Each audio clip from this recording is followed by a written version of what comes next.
Hey everybody, it's Ajay Kirtane from the Columbia Cath Lab, also part of CRF. I'm joined here with some of my colleagues who are down the hall from me in various rooms on the Zoom.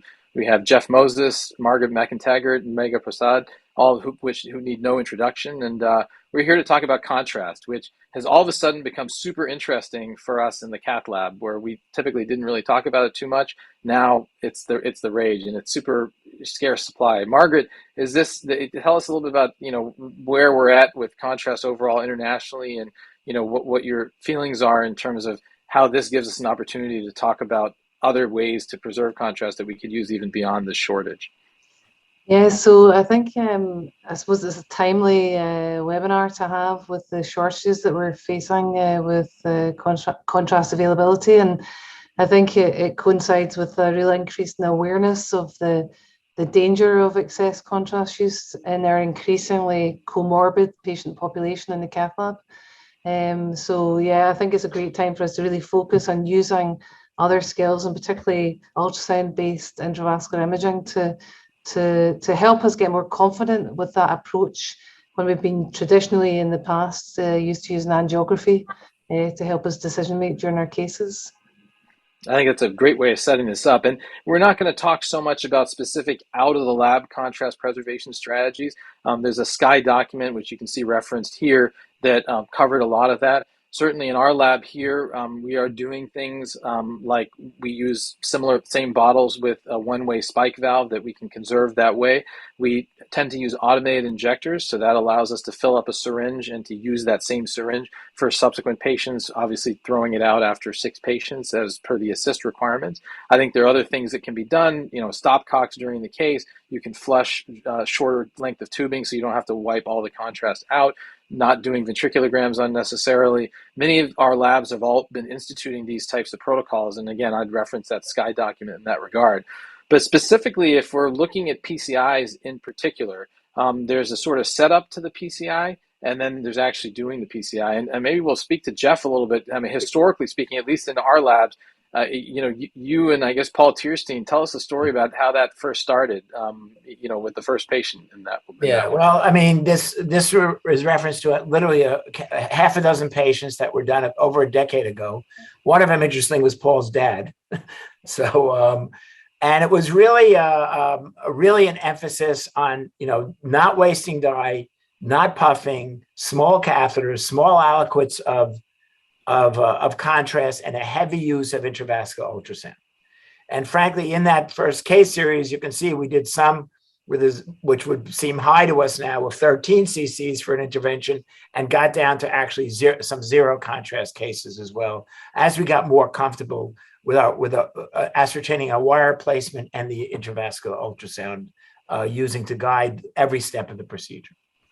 I think that it's a skill that's acquired. This is not something, I remember a lot of folks were asking us, you guys do some of this, can we just start doing it? And my hesitancy with doing that is the answer is yes, anybody can do anything, but it does take some time, some effort, and some training. And I know, Megha, you've been through that training program. And certainly here in our program, a lot of this, the ascendancy of this was really when Ziad Ali, started doing a lot of these cases in our CKD population and programmatically putting those cases together, publishing on it, and promulgating this. And Megha, you trained in that environment. So, what are things you learned specifically about the pre-optimization, perhaps, of these patients as well, and then intra-procedural? Absolutely. I think one of the neat things about this is, being junior faculty, I think it's something that we can all adopt because it's a systematic approach. So starting with the pre-op hydration, depending on how bad the GFR of the patient is, having a system in place to hydrate the patient before. But then when I bring my patient to the lab, especially if the GFR is less than 30 and they're higher risk, I always start with either an EDP or a PA catheter. And if I find that the patient is very dry, starting with an EDP of 3, then I may just put in a PA catheter and hydrate through that PA catheter to get the PA diastolic somewhere comfortable before I start to introduce dye. And then, of course, intraprocedurally, there's different things we can do in terms of engaging the catheter, sort of getting comfortable knowing when the catheter is engaged without puffing. There's saline injections, but you can also use a coronary wire with a little bit of heparin to confirm engagement to reduce the number of puffs. And then additionally, of course, on the intervention side, intravascular imaging and physiology can be very helpful. So instead of of taking multiple pictures to try and understand if a lesion is significant, you can really make your whole procedure data-driven from the start, be it the intraprocedural hydration or be it physiology to guide whether or not a lesion is significant or not, so you're not taking multiple views that you may not need. Yeah, I think those are all great points. And the reality is that whether we're talking about a CKD population, whether we're talking about patients who have anaphylactoid types of reactions to contrast, or whether we're in a contrast shortage, these techniques, I think, are just part of the toolbox and the kit that we can use in order to treat patients successfully. You know, I have this slide that I like showing. This is Amit Amin, who published this from the NCDR, where on the left is the pretty clear association with the amount of contrast delivered and the rate of AKI. But on the right is, I think, the most fascinating part. And that is that irrespective of the patient's risk of acute kidney injury calculated by the NCDR model, physicians basically use the same amount of contrast for every case because we're just used to doing what we do. It's really in this 10th and 9th decile, the decrement amount of contrast delivered goes from 200 to about 170. So people aren't changing what they do based upon the risk profile of the patient. And I think that's a bit of a problem. The other thing that, you know, we sort of think about is optimizing hemodynamics prior to cath and PCI, exactly as Megha talked about. And then when we're actually doing angiography, if we think about it in this low contrast way, there are things we can do, small things that will actually save the amount of dye that we use. You can, if you're using a manifold, you can aspirate the dye that's in the catheter when flushing and conserve that. There are other things, by the way, when we do purging of the assist catheter, you can sort of save that contrast in a bowl and then use that for your intervention when you inflate your balloons. When you engage, as you spoke about, more by feel, the way the catheter is moving with the vessel, not puffing too much, and saline injection. And then the things we'll talk about a little bit are the imaging guided portion, usually with IVUS, which can open your eyes. One of our former fellows, Sam Brar, was here and subsequent to this published an article in The Lancet where he looked at an EDP guided hydration strategy, really looking at pre-procedure hydration for an hour. And that actually sort of saves time because a lot of times these people were coming in for many hours in advance. This is pre-hydration hydration with 3 mLs per kg over an hour. And remember, it's 100 kilogram max, so you're not giving people 600 cc's over an hour. You do this EDP and you guide the hydration according to that. And this is something we try to do assiduously. You can also obviously do it with a right heart cath as well. And then once you're done with the procedure, 4 hours post. There are times, especially in bad CKD, you will do the diagnostic and then stage the intervention as well. This maneuver of the dancing, and this is kind of something that we learn a little bit from CTOs, is when you see the catheter moving with the calcium of the vessel, because often these CKD patients have it, that's a good way of knowing you're engaged without wiring, without giving saline or anything else like that. And as Megha mentioned really quickly with the baseline EKG, and if you give saline, you can see these waveforms. You have to be careful. Obviously, you don't want to be shoving saline into a tight osteal lesion when you're not looking at pressure. So do you use the standard techniques in order to do that? So I thought we'd talk about a case, and then I'll have Megha, Jeff, and Margaret talk about this a little bit.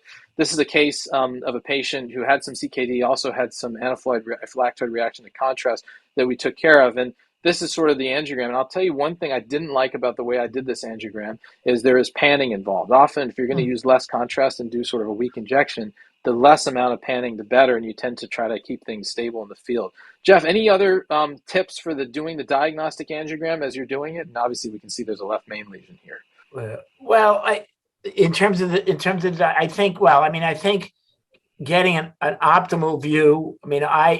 There are go-to views that give you the most information, and for me, it's sort of a shallow AP caudal will give you, most of the array. And then the only thing you tend to miss then is maybe the mid-LAD where you have a crowd of vessels in an AP cranial. And frankly, in the vast majority of cases, that's really enough for the left system.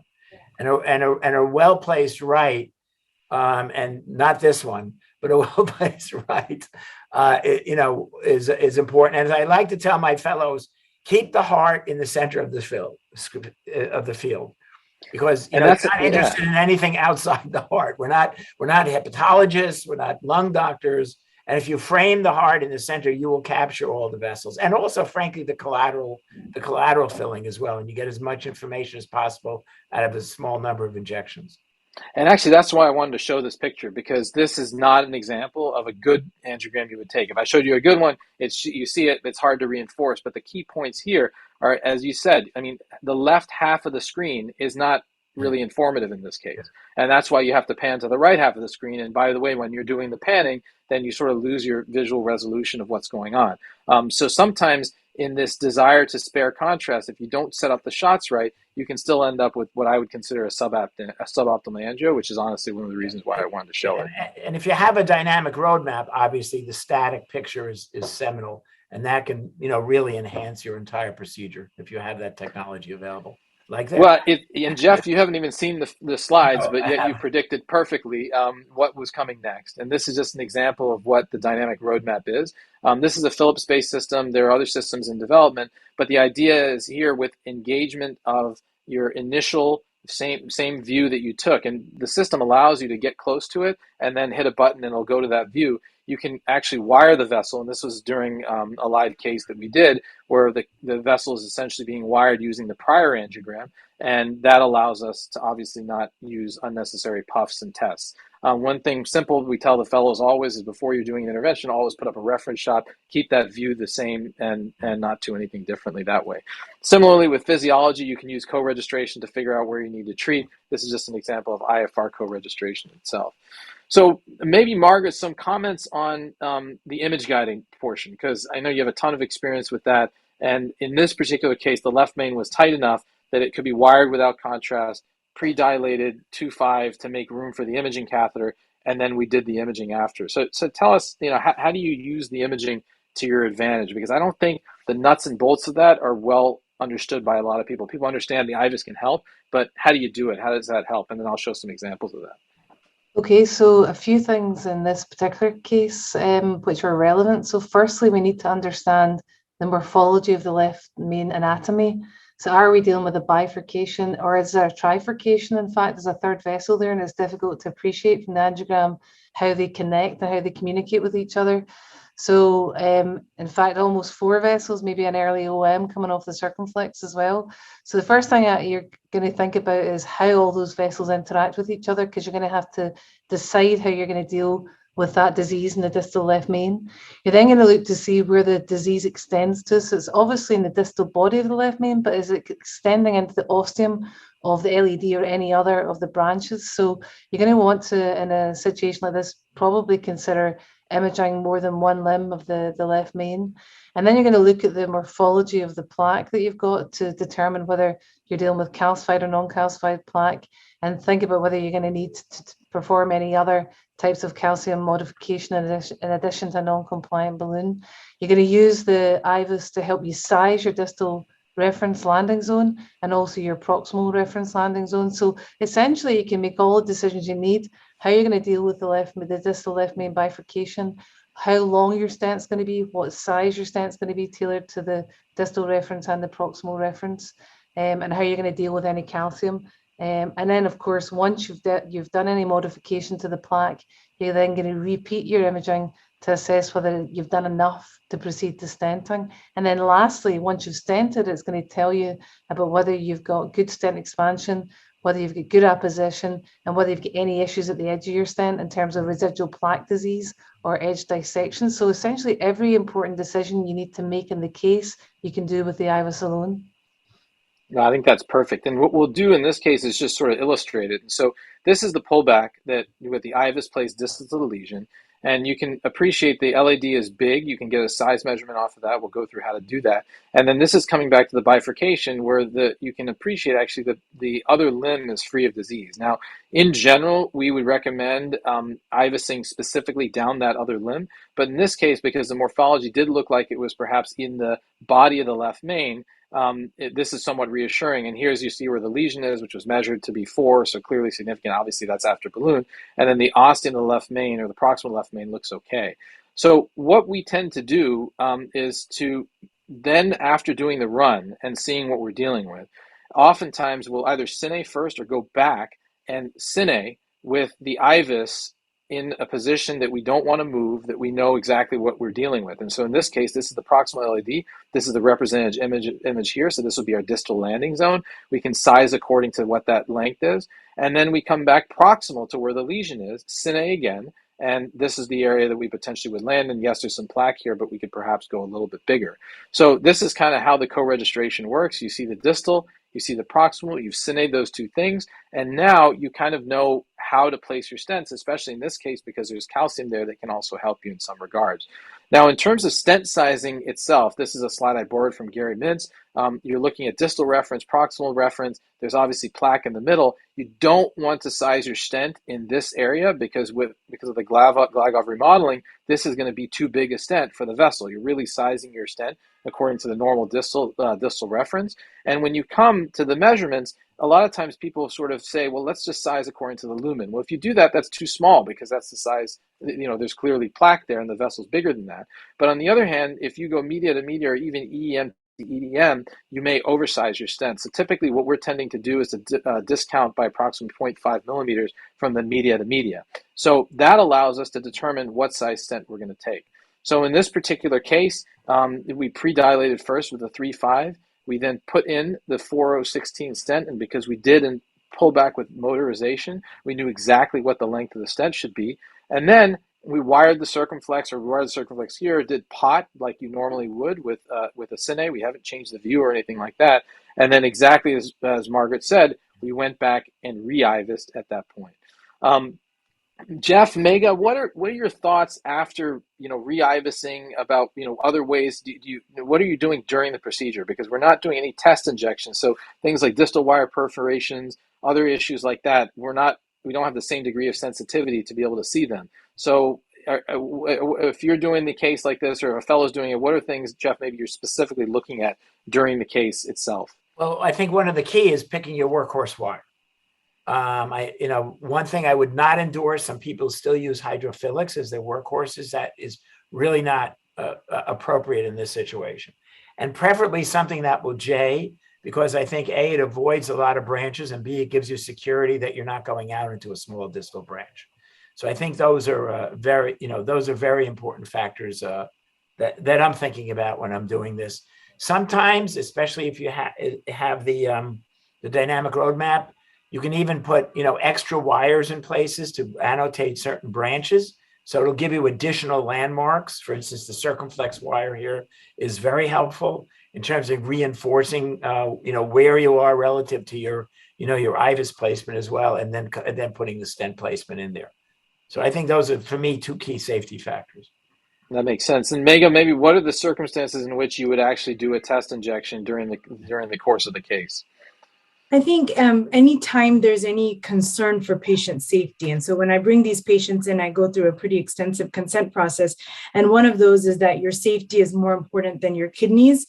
And so I will protect your kidneys up until I think that there's some issue that's there. And so if I notice hypotension, the patient develops chest pain that I'm not able to explain based on IVUS, or if there's any other hemodynamic changes, then I'm quick to take a small injection to see what's going on. But a lot of this is maintaining sort of basic PCI hygiene that you use in sort of all of your cases, having the distal wire on the screen, careful access, all of those sort of steps become all the more important in these cases when we have less dye because we have less visualization.